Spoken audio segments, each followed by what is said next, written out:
While preparing your BoQ or construction cost estimate document, you may find useful switching quickly between important items.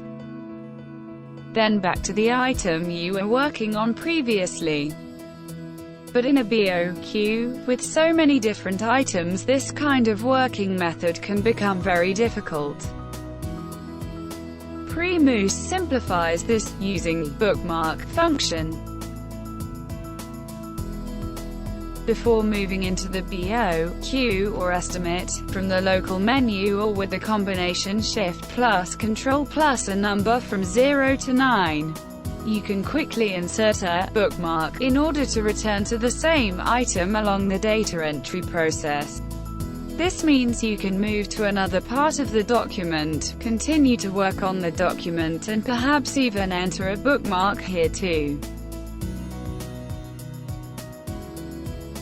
And quickly return to the starting point by selecting the bookmark from the local menu or with the Alt plus Ctrl plus number combination.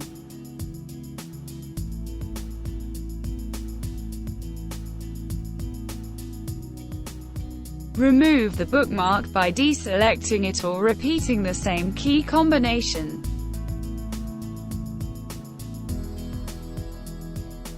Or remove all bookmarks with the local menu option.